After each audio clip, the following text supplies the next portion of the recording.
Assalamualaikum warahmatullahi wabarakatuh. Salam guru penggerak, semoga bahagia dan sukses selalu.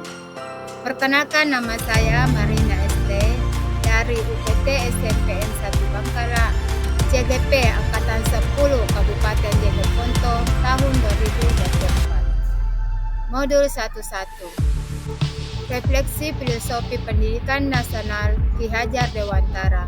Pembelajaran 7. Koneksi antar materi. Pada video kali ini saya akan memaparkan materi dengan judul Kesimpulan dan Refleksi Pemikiran Ki Hajar Dewantara. Menurut Ki Hajar Dewantara, pendidikan dan pengajaran adalah satu kesatuan yang saling berkaitan dan tidak dapat dipisahkan. Pengajaran merupakan proses pendidikan dalam memberi ilmu untuk kecakapan hidup anak secara lahir dan batin. Pendidikan merupakan suatu kegiatan memberi tuntutan terhadap segala kekuatan kodrat yang dimiliki anak agar mampu mencapai keselamatan dan kebahagiaan. Ki Hajar Dewantara menyatakan bahwa dasar pendidikan anak berhubungan dengan kodrat alam dan kodrat sama. Kodrat alam berkaitan dengan sifat dan bentuk lingkungan di mana anak berada. Inilah dikenal dengan istilah pembelajaran berbasis kontekstual. Sumber pembelajaran berasal dari lingkungan sekitar anak. Kodrat zaman berkaitan dengan isi dan irama. Pendidikan berdasarkan kodrat zaman, maksudnya pendidikan yang dilaksanakan sesuai dengan zamannya. Saat ini zaman pendidikan yang berlaku adalah pendidikan dengan abad 21. Pemikiran Ki Hajar Dewantara. Ki Hajar Dewantara mengatakan bahwa pendidikan dilaksanakan dengan sistem AMO, yakni pendidik memberikan kebebasan berpikir kepada peserta didik untuk mengembangkan kreativitasnya yang ada dalam dirinya. Karena pendidikan dilaksanakan sesuai dengan kodrat anak atau bakat minat anak. Hal ini sesuai dengan konsep merdeka belajar, di mana pembelajaran berpihak kepada peserta didik sesuai kebutuhan minat dan bakat peserta didik. Apa yang Anda percaya tentang murid dan pembelajaran di kelas sebelum Anda mempelajari modul 11? Sebelum mempelajari modul 11, pembelajaran yang saya lakukan adalah 1. Hanya memperhatikan ketuntasan materi tanpa memperhatikan karakteristik peserta didik. 2. Hanya fokus terhadap transfer materi saja. 3. Fokus pada nilai kognitif dan psikomotorik. Kurang perhatian terhadap nilai efektif sikap dan keterampilan. 4. Pembelajaran berlangsung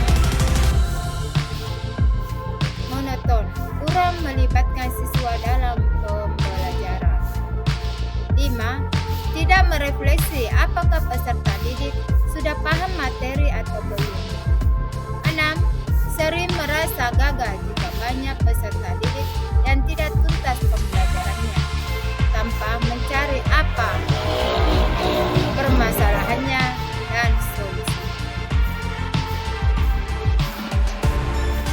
Setelah mempelajari modul 11 tentang refleksi filosofi pendidikan Ki Hajar Dewantara, saya menyadari bahwa apa yang saya pikirkan dan telah lakukan selama ini tidak tepat.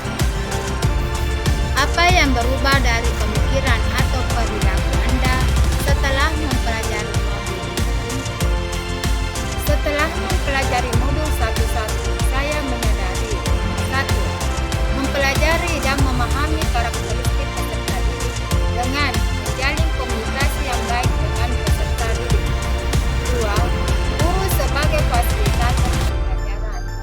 Tiga, saya melakukan pembelajaran secara menyeluruh dengan memperhatikan semua aspek pembelajaran kognitif, efektif, psikomotorik, sosial budaya, dan spiritual. 4. Menjadikan peserta didik sebagai subjek pembelajaran, baik dalam hal memberikan kebebasan berekspresi, mengemukakan pendapat, dan berkreasi. 5. Memberikan kesempatan kepada peserta didik untuk tumbuh dan berkembang sesuai dengan kodratnya. 6. Guru harus ikhlas dan sabar dalam membimbing dan memotivasi, mengarahkan peserta didik dalam pembelajaran. Apa yang dapat segera Anda terapkan lebih baik agar kelas Anda mencerminkan pemikiran Kahadirin? Hal yang dapat segera saya terapkan dalam pembelajaran di kelas adalah 1. Mempelajari dan memahami karakteristik peserta didik dengan menjalin komunikasi yang baik dengan peserta didik. 2. Pembelajaran disesuaikan dengan konteks alam dan konteks. 3. Pembelajaran memperhatikan aspek budi pekerti dengan pengintegrasian profil pelajar Pancasila. 4. Merancang pembelajaran yang aktif, inovatif, kreatif, efektif, dan menyenangkan dengan menjadikan peserta didik sebagai pusat pembelajaran atau student center. 5. Menerapkan pembelajaran berdiferensiasi, yaitu konten, proses, dan produk. 6. Menerapkan pembelajaran abad 21, yaitu berpikir kritis, kreatif, komunikasi, dan kolaborasi. Kesimpulan.